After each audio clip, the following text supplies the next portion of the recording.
Hello friends, myself Rahul Advocate, and I do have more than 11 years experience in the field of direct and indirect tax. This is my YouTube channel, and we generally upload 4 to 5 videos related to ROC, income tax, TDS, GST and all in a week. Okay, so video से related अगर आपको कोई भी किसी भी प्रकार की समस्या होती है तो आप कमेंट में लिख सकते हैं, और अगर आप हमसे डायरेक्ट कांटेक्ट करना चाहते हैं तो ये वीडियो यहाँ पे ईमेल आईडी और मोबाइल नंबर आ रहा है, इसे डायरेक्ट कांटेक्ट कर सकते हैं। And thank you so much. Hello friend, स्वागत है आपका हमारे यूट्यूब चैनल में। होप सो आप लोग अच्छे होंगे और अपने घर वालों का ख्याल भी रख रहे होंगे। एंड प्लीज़ इस टाइम अपना और अपने घर वालों का ज़रूर ध्यान रखें, ठीक है। तो चलिए अभी हम चलते हैं कि आज की वीडियो में मैं आपको क्या बताऊंगा। आज की वीडियो में मैं आपको बताऊंगा कि एमसीए ने क्या क्या रिलैक्सेशन दी है, राइट। कंपनीज को क्या दी है, एलएलपीज को क्या दी है, ओवरऑल क्या क्या रिलैक्सेशन दी है। तो एमसीए ने कल 3 मई को टोटल 3 रिलैक्सेशन निकाली है। तो इन तीनों रिलैक्सेशन पे मैंने आज वीडियो बनाया था, राइट। तो चलिए सबसे पहला चलते हैं हम relaxation gap between 2 board meeting under section 173 of companies act, right.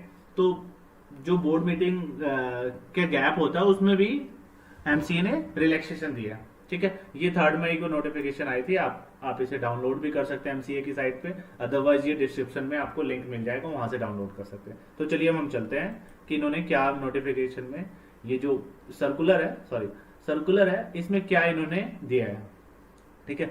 In view of the difficulties arising due to resurgence of COVID-19 and requests received from stakeholders, it has been decided that the requirement of holding meeting of the board of the company within the interval provided in 173 of the Companies Act 120 days stands extended by a period of 60 days for the first 2 quarters of the financial year 2021-22.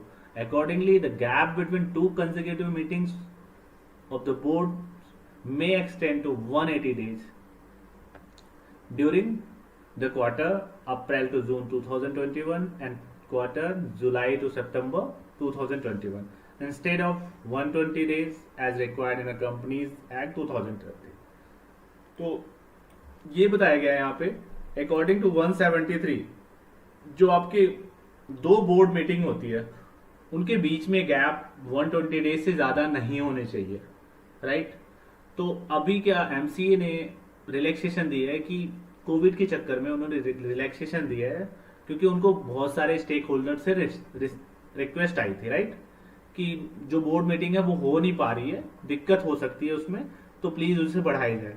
तो MCA ने ध्यान में रखते हुए कोविड-19 में जो भी problems चल रही है अभी उसको ध्यान में रखते हुए उन्होंने रिलैक्सेशन दिया कि आपकी जो 2 बोर्ड्स की मीटिंग में जो गैप होना है वो 173 के अकॉर्डिंग 120 डेज होते हैं, लेकिन गवर्नमेंट ने इसे बढ़ाकर 180 डेज कर दिया। और ऐसा नहीं है ये 180 डेज हमेशा के लिए क्या है, ये सिर्फ first quarter April to June 2021 and second quarter July to September 2021 इसके लिए इसमें ही करा है इन्होंने, ठीक है। तो अभी उन्होंने 120 डेज था तो इन्होंने 180 डेज कर दिया, 60 डेज बढ़ाया तो 180 डेज हो गया, ठीक है। तो अभी बोर्ड मीटिंग में उन्होंने ये रिलैक्सेशन दी है, ठीक है, कि आप 2 बोर्ड मीटिंग के बीच में गैप 180 डेज रख सकते हैं फर्स्ट 2 क्वार्टर के, ठीक है। तो ये हो गया आपकी बोर्ड मीटिंग की रिलैक्सेशन। अब हम चलते हैं सेकेंड रिलैक्सेशन। जो सेकेंड रिलैक्सेशन मिला है वो मिला है रिलैक्सेशन सेम डेट्स में ही आया है, ये भी सर्कुलर निकला है, ये 621 है और ये 821 है, ठीक है। तो जो दूसरा है वो भी 3 मई को आया, इसमें लिखा हुआ है relaxation of levy of additional fees in the filing of certain forms under the Companies Act 2013 and LLP Act 2008। ये बोल रहे रिलैक्सेशन दिया गया है कंपनीज एक्ट, जो भी फॉर्म कंपनीज एक्ट 2013 और एलएलपी एक्ट 2008 में भरे जाएंगे उसमें रिलैक्सेशन दिया। अब कब तक भरे जाएंगे वो आपको डिटेल्स में नीचे है, ठीक है। तो इसमें लिखा गया request have been received from stakeholders for relaxation on levy of the additional fees for filing of various forms under the Companies Act 2013 and LLP Act, दोनों के लिए। Rules made there under due to filing during 1st of April 2021 to 31st May 2020 1. In the view of COVID-19 related restriction and disruption, the requests have been examined and taking into account the difficulties which have been arising due to resurgence of COVID-19 pandemic. It has been decided to grant additional time up to 31st July for companies and LLP to file such form other than CH1, CH4 and CH9 without any additional fees. ये कह रहे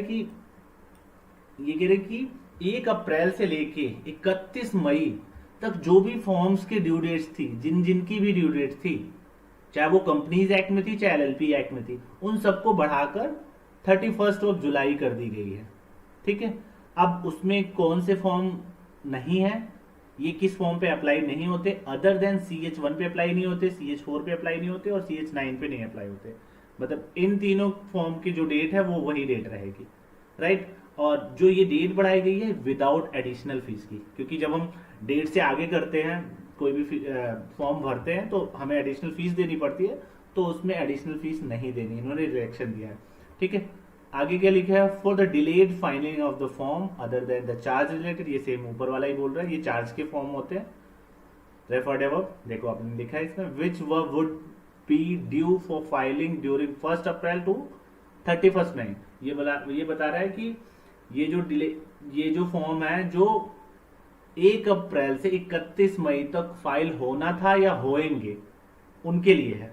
ठीक है, for such delayed filing up to 31 July only normal fees shall be applicable. ये बता रहा है कि आप 31 जुलाई तक उस फॉर्म को सबमिट कर सकते हैं जो 1 अप्रैल से 31 मई 1 अप्रैल 2021 से लेके 31 मई 2021 में जो भी फॉर्म्स की ड्यू डेट है, चाहे वो कंपनीज एक्ट में है चाहे वो एलएलपीज एक्ट के हैं, मतलब या कंपनीज के लिए है या एलएलपी के लिए है, दोनों के भी कोई भी फॉर्म अगर ड्यू है 1 अप्रैल से लेके 31 मई के बीच वाले, तो उनकी डेट बढ़ा के 31 जुलाई कर दी गई है और वो नॉर्मल फीस ही लगेगी, कोई लेट फीस नहीं लगेगी, राइट।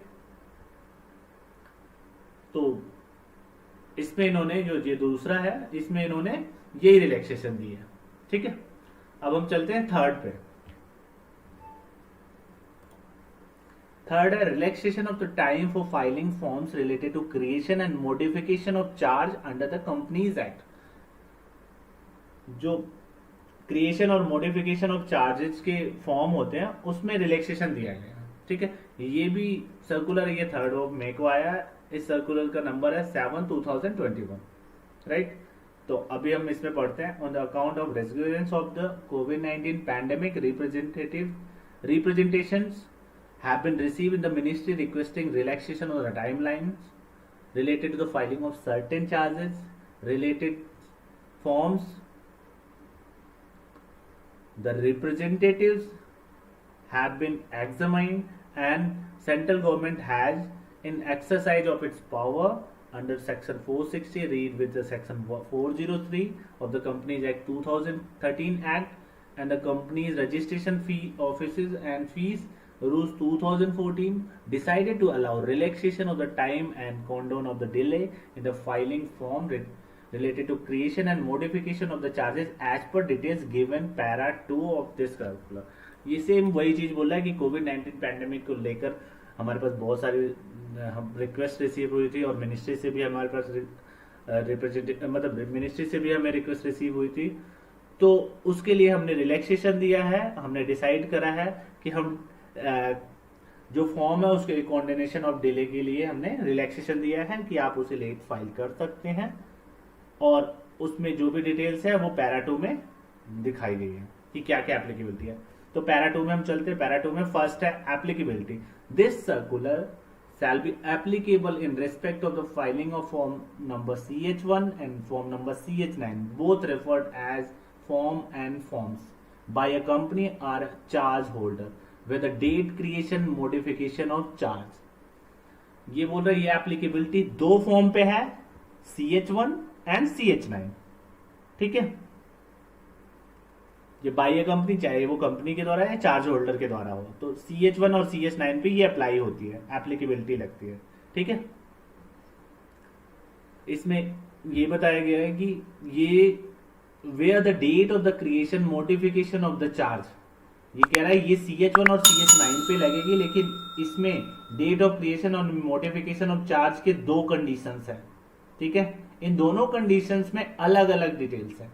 सबसे पहले ही बात करते हैं where the date of the creation and modification of charge is before 1st of April 2021, but the timeline of the following such form had not expired under section 77 of the act as on 1st April 2021। अब मैं आपको यहाँ पे ये समझाता हूँ। Applicability आपकी हुई CH1 एंड CH9 पे, लेकिन where the date of the creation modification of the charge is before, पहला कंडीशन है कि जब आपके डेट ऑफ क्रिएशन या मॉडिफिकेशन ऑफ चार्ज की जो डेट है वो 1 अप्रैल से पहले है, लेकिन the timeline for filing such form had not expired.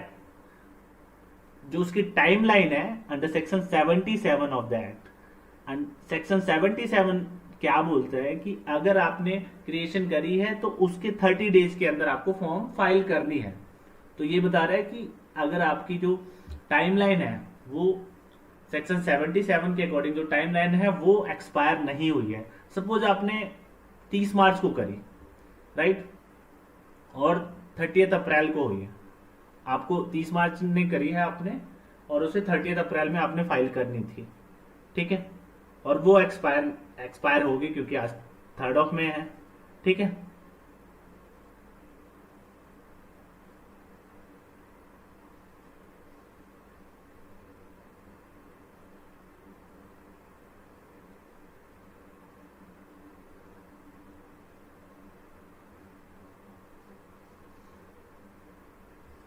चलिए अब हम नेक्स्ट पे चलते हैं। नेक्स्ट है where the date of the creation and modification of the charge falls of any between 1st of April 2021 to 31st May 2021। ये बोल रहा है वो डेट इंक्लूसिव मतलब 1 अप्रैल भी इंक्लूड होगा और 31st मई भी इंक्लूड होगा। तो ये बोल रहा है जब डेट ऑफ क्रिएशन और मॉडिफिकेशन ऑफ चार्ज आपकी 1 अप्रैल और 31 मई के बीच में है तो क्या कंडीशन आएंगे वो नीचे बताएं, और 1 अप्रैल और 31 मई भी इंक्लूड है, ठीक है। यहाँ पे हम देखेंगे, यहाँ पे इसमें ये जो दो कंडीशंस थी कि अगर आपने 1 अप्रैल से पहले फॉर्म फाइल करा है और उसके एक्सपायर जो टाइमलाइन है उसकी एक्सपायर नहीं हुई है तो उस केस में क्या होगा, और दूसरा क्या है कि जो आपके फॉर्म्स की डेट है वो 1 अप्रैल से 31 मई के बीच में है, ठीक है। तो उस केस में आपको क्या रिलैक्सेशन ऑफ टाइम क्या मिलेगा, और एप्लीकेबिलिटी ऑफ फीस, जो एप्लीकेबिलिटी है फीस की वो दोनों केस में अलग अलग होगी, कहीं लेट फीस लगेगी कहीं लेट फीस नहीं लगेगी, राइट। तो